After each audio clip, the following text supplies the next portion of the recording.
Admiral Marcus Rivera stood at the viewport of the Earth Defense Command Center, his weathered face reflecting off the reinforced glass as he watched the holographic replay for the 100th time.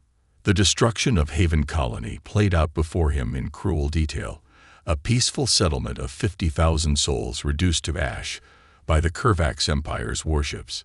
They hadn't even given the colonists a chance to evacuate. They're broadcasting it across their networks, Lieutenant Emma Thorne reported, her voice tight with controlled rage. They're celebrating it as a demonstration of their power. Rivera's hands clasped behind his back, knuckles white, but face carefully neutral. The Curvax thought they had struck a devastating blow against a weak opponent. They believed Earth's limited visible fleet and diplomatic overtures meant humanity was soft, unprepared for the harsh realities of galactic politics. They had no idea. Deep beneath the surface of Mars, automated factories have been working at full capacity for the past decade. Jupiter's orbital shipyards, hidden within the gas giant's powerful magnetic field, had been churning out vessels that immediately vanished into stealth fields so advanced the Curvax's best sensors couldn't detect them. Every diplomatic meeting, every seemingly weak response to Curvax aggression had been carefully calculated to reinforce their arrogance. "Status of Project Nemesis," Rivera asked quietly. Emma pulled up the classified feeds on her neural link. "The fleet is ready, sir. 500,000 ships, fully crewed and armed. The Curvax still have no idea we've achieved quantum stealth technology. Their entire defense network is based on conventional sensors." Rivera nodded slowly. "And the new targeting systems. The AI tactical networks are operating at 99.99% efficiency. We can coordinate precision strikes across their entire empire simultaneously." She paused, checking another feed. "The civilian evacuation of border worlds is complete. All military personnel are at battle stations, just waiting for the signal." The Admiral turned from the viewport, his dark eyes hard as steel. The Curvax Empire spanned hundreds of worlds, their military might unchallenged for centuries. They had grown decadent, cruel, convinced of their own invincibility. When they had demanded Earth's submission 6 years ago, humanity had appeared to partially comply while secretly preparing for this moment. "Send word to all fleet commanders," Rivera ordered. "Operation Nightfall begins in 6 hours. Primary targets are military installations and command centers. Civilian casualties are to be minimized. We're delivering justice, not revenge." Emma's fingers flew across her holographic interface. "Orders transmitted via quantum network, sir. All commanders acknowledge." She hesitated. "The Curvax's capital world is holding a victory celebration tonight. Their entire military and political leadership will be gathered in one place." "Perfect." Rivera's lips curved in a grim smile. They wanted to teach humanity a lesson about power. Time to show them they chose the wrong teachers. Across the solar system, hidden shipyards powered up as vessels emerged from their quantum shrouds just long enough to form up with their battle groups. Weapons systems came online, crews ran final checks, and targeting computers mapped out attack vectors for thousands of simultaneous strikes. The Curvax would learn too late that humanity's apparent weakness had been an illusion. They would discover that Earth's scientists had made breakthroughs their own researchers thought impossible. Most importantly, they would understand that humanity's civilized exterior masked a core of steel that, once provoked, could deliver overwhelming force with surgical precision. As Rivera watched his tactical displays light up with ready signals from across the fleet, he thought of Haven's burning ruins. The Curvax had mistaken humanity's restraint for weakness, their diplomacy for fear. In 6 hours, that misconception would be corrected with brutal finality. "Prepare my shuttle," he ordered. "I'll coordinate the operation from the flagship." He paused at the door, looking back at the hologram of Haven's destruction one final time. The Curvax wanted to show the galaxy their power. Let's show them ours. Captain Maya Rodriguez walked through the crystalline corridors of the ESS Nemesis, her footsteps silent against the quantum-dampened deck plates. Around her, the flagship of humanity's hidden fleet hummed with barely contained power. Energy coursed through systems that the Kervax Empire's best scientists had declared theoretically impossible. In the ship's heart, the quantum core pulsed with dark energy, powering systems that made the massive vessel virtually invisible to conventional detection. Even now, as Maya approached the bridge, hundreds of Kervax satellites were scanning this sector of space, their sensors passing right through the Nemesis as if it wasn't there. "Final system checks complete," reported Commander Jackson Chen as Maya entered the bridge. "All battle groups report ready. The quantum network is maintaining perfect synchronization across all 500,000 ships." Maya settled into her command chair, scanning the holographic displays that showed the positions of every vessel in the fleet. They had gathered in the shadow of a gas giant in the Proxima Centauri system, hidden from the Empire's prying eyes. Each ship represented years of secret development, resources quietly diverted through shell companies and black projects. "Show me the Kervax capital," she ordered. The main display shifted to a real-time feed from their quantum sensors. Tyrex Prime glittered like a jewel, its sprawling cities and orbital facilities testament to the Empire's wealth and power. In the main palace, thousands of the Empire's elite had gathered to celebrate their victory over the human colony. "Their orbital defense grid is impressive," Chen noted, highlighting the network of weapon platforms and sensor arrays surrounding the planet. "Too bad they're all pointing the wrong way." Maya nodded grimly. The Kervax had built their defenses to stop enemies they could see coming. Fleets dropping out of hyperspace at the system's edge, giving their forces plenty of time to respond. But humanity's quantum drive technology had changed the rules. Their ships could appear instantly, anywhere in the system, without warning. "Status of the targeting package?" she asked. "Quantum AI has mapped every military target across their empire," Chen replied, bringing up a new display. Red dots appeared by the thousands. Bases, shipyards, command centers, weapon platforms. "We can hit them all in the first 60 seconds. Their entire military infrastructure will be neutralized before they even know we're here." Maya studied the tactical plots, remembering the briefings about Haven Colony. The Kervax hadn't just destroyed it. They had taken their time, methodically breaking down its defenses while broadcasting the colonists' desperate pleas for mercy across all channels. They had wanted to make an example, to show the galaxy what happened to those who defied the Empire. "Admiral Rivera's shuttle is approaching," reported Lieutenant Kira Petal from her communications station. "He'll be docking in 5 minutes." Maya straightened in her chair. Soon, humanity would demonstrate its own lesson about the dangers of underestimating a seemingly weaker opponent. The Kervax thought their technology was generations ahead of Earth's. They had no idea that human scientists had made breakthrough after breakthrough, working in secret while their diplomats played for time. The quantum stealth systems that made their fleet invisible, the dark energy cores that gave them virtually unlimited power, the AI-driven targeting systems that could coordinate precision strikes across light years of space. Each advancement had been carefully hidden, tested in secret, waiting for this moment. "Message from Earth Defense Command," Patel announced. "Operation Nightfall is confirmed. We launch in 30 minutes. Around the bridge, Maya saw her crew's expressions harden. They had trained for years for this mission, carrying the weight of secrecy while watching the Kervax Empire's atrocities continue unchecked. Now, finally, they would show the galaxy that humanity's patience had limits. "Begin power-up sequences," Maya ordered, "but maintain quantum shrouds at maximum. I want our first shot to be the only warning they get." As her crew moved with practiced efficiency, Maya thought about the message this would send across the galaxy.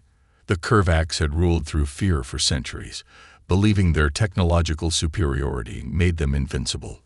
They were about to learn that humanity's greatest strength wasn't its weapons or ships, but its ability to adapt, to innovate, to turn apparent weakness into devastating strength. Admiral Rivera's arrival was moments away. Soon after, Operation Nightfall would begin. and the galaxy would never be the same. Admiral Rivera stood on the bridge of the ESS Nemesis, watching the final countdown tick away on the quantum display. Around him, the combined might of humanity's shadow fleet waited in perfect formation, their quantum shrouds making them invisible even to each other. Only the advanced AI networks allowed them to maintain their precise positions. "All ships report ready," Captain Rodriguez announced from her command station. "Quantum targeting solutions are locked. We can begin on your order." Rivera nodded, his expression carved from stone. In the main display, Tyrex Prime continued its celebration, completely unaware of the sword hanging over it. The Empire's arrogance had led them to this moment, their belief in their own invincibility about to be shattered. "Show me the broadcast from their victory celebration," he ordered. The display shifted to show the Grand Hall of the Imperial Palace. High Marshal Vatrix, the architect of Haven's destruction, stood before the assembled elite of the Empire. His voice boomed through the quantum interceptors. "Let all who witness understand the price of defiance. Earth's pathetic colony burned as an example to others. Their weak response proves what we have always known. Humanity lacks the strength to stand among the great powers of the galaxy." Rivera's lips tightened as the assembled crowd cheered. "Begin Operation Nightfall. Execute Phase 1. Across the fleet, quantum drives hummed to life. In perfect synchronization, 500,000 ships shifted position, appearing simultaneously in attack formation around every major military installation in the Empire. They remained cloaked, weapons charged, waiting for the final command. "All ships in position," Commander Chen reported. "Quantum network maintaining synchronization. We have clean firing solutions on all designated targets." Rivera looked at the tactical display, showing the vast web of coordinated strikes they were about to unleash. Years of planning, of careful preparation while maintaining the illusion of weakness, had led to this moment. The Curvax were about to learn the true cost of their arrogance. "Initiate communications blackout," he ordered. "Cut them off from their entire network. Let them face this alone," as Haven did. Lieutenant Patel's fingers danced across her console. Quantum jamming field activated. Their entire communications network is down.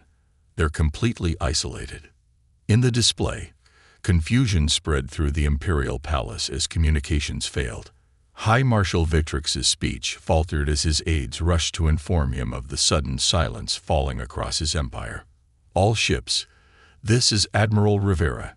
He broadcast across the quantum network linking the human fleet. "The Curvax Empire thought they could murder our people without consequences. They believed our patience was weakness, our diplomacy was fear. Today, we show them the truth. Weapons free. Execute with precision." Across the Empire, humanity's ships shed their quantum shrouds for a fraction of a second, just long enough to unleash their first devastating barrage. Orbital defense platforms exploded silently in space. Command centers vanished in precisely targeted strikes. Shipyards crumbled as their power cores were disabled with surgical accuracy. On Tyrex Prime, the celebration turned to chaos as the palace's defensive shields collapsed under attacks they never saw coming. The mighty Curvax fleet, scattered across their empire, found itself suddenly cut off, surrounded by enemies that seemed to appear from nowhere. "First wave complete," Chen reported. 87% of primary targets neutralized. No civilian casualties reported. Enemy fleet is in disarray. Rivera watched as panic spread through the Imperial Palace. High Marshal Vetrix's face had lost its arrogant sneer, replaced by genuine fear as reports of simultaneous attacks across his empire poured in. "Send the message," Rivera ordered. "Let them know who has come calling." On every surviving communication system across the empire, a single message appeared. "From Earth, with regards. Your lesson about power is being returned." The quantum shrouds dropped completely, revealing the full might of humanity's fleet. Ships that dwarfed the Empire's largest vessels hung in orbit around every major world. Technology that the Curvax had thought impossible surrounded them on all sides. "High Marshal Vitrix is requesting to surrender," Paddle reported, a note of satisfaction in her voice. Rivera's expression remained stern. Tell him surrender will be accepted only after he understands exactly what his actions have cost. Prepare for Phase 2. The Empire wanted to teach the galaxy about power. Let's make sure the lesson is complete. High Marshal Vatrix stumbled through the darkened corridors of the Imperial Palace, his ornate uniform covered in dust from the ceiling's collapse. Around him, the sounds of precision strikes echoed through the once mighty capital. Every military target was being systematically neutralized, yet civilian areas remained untouched. A display of surgical precision that terrified him more than raw destruction would have. How? He whispered, watching through a cracked window as another defense installation disappeared in a flash of light. How did they hide such power? On the bridge of the ESS Nemesis, Admiral Rivera watched the tactical displays update in real time. Status report, he commanded. Phase 2 proceeding as planned. Captain Rodriguez responded. 95% of military infrastructure neutralized. Their remaining fleet elements are standing down. Civilian casualties remain at 0. Commander Chen expanded the tactical display. Their entire defense network has been dismantled. The quantum targeting systems performed beyond expectations. Every strike hit exactly where intended. Lieutenant Patel's console lit up. Sir, we're receiving surrender signals from multiple sector commanders. They're requesting terms. Rivera studied the strategic display thoughtfully. The Curvax Empire's military might, built over centuries, had been dismantled in less than an hour. Their supposedly invincible technology had proven useless against humanity's hidden advancements. Show me High Marshal Vatrix, he ordered. The main screen shifted to show the Curvax leader, his aristocratic features twisted with fear and disbelief as he watched his empire crumble. The same man who had laughed while Haven burned now understood what true power looked like. Open a channel, Rivera commanded. All frequencies, all remaining Imperial communication systems. Patel nodded. Channel open, sir. High Marshal Vatrix. Rivera's voice was cold but controlled. You once said humanity lacked the strength to stand among the great powers. You demonstrated your might by destroying a peaceful colony. Now we demonstrate ours, not through indiscriminate destruction, but through precise, overwhelming force. On the screen, Vatrix's face paled. The technology you're using, it's impossible. Our scientists said quantum stealth, coordinated AI targeting on this scale. They couldn't exist. Your scientists were wrong, Rivera replied. While you celebrated your supposed superiority, humanity advanced. While you grew complacent, we prepared. Every diplomatic concession, every apparent show of weakness, was calculated to bring us to this moment. Captain Rodriguez stepped forward. Sir, the quantum network has mapped every remaining military asset in their empire. We can eliminate their ability to wage war entirely within the next 5 minutes. Rivera nodded. High Marshal, your empire now faces a choice. Unconditional surrender, followed by war crimes tribunals for those responsible for Haven's destruction. Or, he let the alternative hang unspoken. You would destroy us completely. Vatrix's voice trembled. No, Rivera's response was firm. Unlike you, we don't target civilians. We don't destroy worlds to make a point.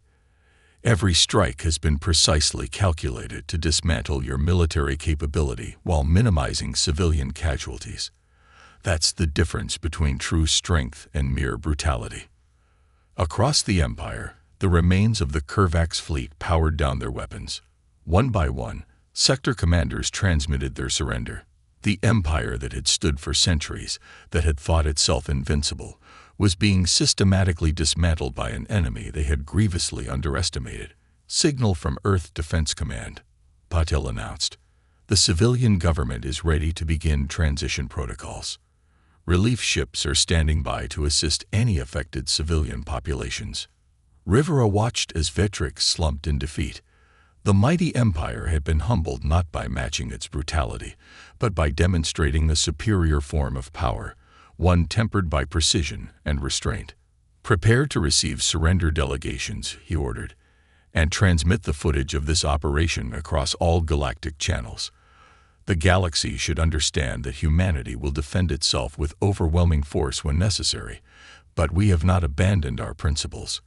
That is true strength." As the surrender signals continued to pour in, the quantum fleet maintained its vigilant watch. The Kervax Empire's lesson about power had been answered with one of humanity's own, one that would reshape the galaxy's understanding of strength, justice, and the consequences of underestimating Earth. 1 month after Operation Nightfall, Admiral Rivera stood before the newly formed Galactic Council. The Grand Chamber, hastily constructed on neutral territory, hosted representatives from every major civilization in known space, their eyes fixed on him with a mixture of respect, fear, and curiosity.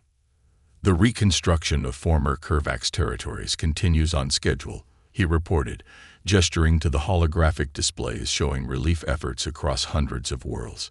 "Earth's quantum fleet remains on station to ensure stability, but our presence is purely defensive." Captain Rodriguez, now promoted to fleet commander, brought up new data streams. "The transition governments are functioning effectively. Former imperial worlds are holding their first free elections in centuries. More importantly, the new quantum detection networks are being shared with all council members, ensuring no power can hide a fleet of this size again." The chamber erupted in murmurs.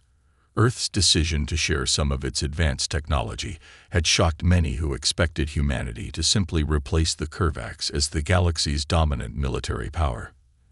"And what guarantee do we have?" asked the Centaurian ambassador, their crystalline form shifting nervously. "That Earth won't use its remaining hidden advantages against others in the future." Rivera's expression remained calm. "The same guarantee we've always offered. We seek cooperation, not dominion. The quantum fleet was built for defense, not conquest. We've proven we can destroy an empire if forced, but we'd rather help build something better." Commander Chen stepped forward with another holographic display. "As evidence of our commitment, we're proposing the establishment of an interstellar rapid response force. Mixed crews, shared technology, joint command structure. Its primary mission will be protecting civilian populations from military aggression." "Like Haven," someone whispered in the chamber. "Exactly like Haven," Rivera confirmed. "The response force will ensure no civilian colony ever faces destruction without hope of rescue again. Any world, regardless of allegiance, will be protected." Lieutenant Patel, now serving as Earth's diplomatic liaison, brought up the final presentation. "We're also establishing the Haven Protocol, a set of binding regulations governing military conduct across civilized space. The quantum technology we're sharing will help enforce these rules, preventing the kind of unchecked aggression that led to this crisis." The chamber was silent as the implications sank in. Earth wasn't just reshaping the galaxy's military balance, it was fundamentally changing how power would be exercised among the stars. On the site of Haven Colony, Rivera continued, his voice softening slightly. "We're building the Galactic Academy of Sciences. Its mission is to foster technological cooperation between all species, because humanity's greatest strength isn't our weapons or ships. It's our ability to learn, adapt, and grow stronger through collaboration." The holographic displays showed the Academy's construction already underway. Where the Kervax had sought to make an example through destruction, Earth was making one through creation. "Some of you may wonder why we waited so long to reveal our true capabilities," Rivera addressed the unspoken question. "Why we endured the Kervax's provocations until they went too far? The answer is simple. We needed to be certain we could act with surgical precision, not just overwhelming force. True power isn't about destruction. It's about having the strength to show restraint." As the council session concluded, Rivera watched the representatives file out, deep in discussion about the changes sweeping through known space. The galaxy was entering a new era, one where power would be balanced by responsibility, where strength would be measured not by capacity for destruction, but by contribution to civilization's advancement. Message from the Haven Academy construction site. Paddle reported quietly. They've completed the memorial garden. The names of every lost colonist will be preserved there. Rivera nodded solemnly. The garden would stand as a reminder of the price of unchecked power and the responsibility that came with holding it. Humanity had demonstrated its strength, but more importantly, it had shown wisdom in how that strength would be used. As the quantum fleet maintained its vigilant watch across the galaxy, a new dawn was breaking. The stars themselves seemed to shine brighter, illuminating a future where power served progress, and the strongest forces in the universe were cooperation, innovation, and hope.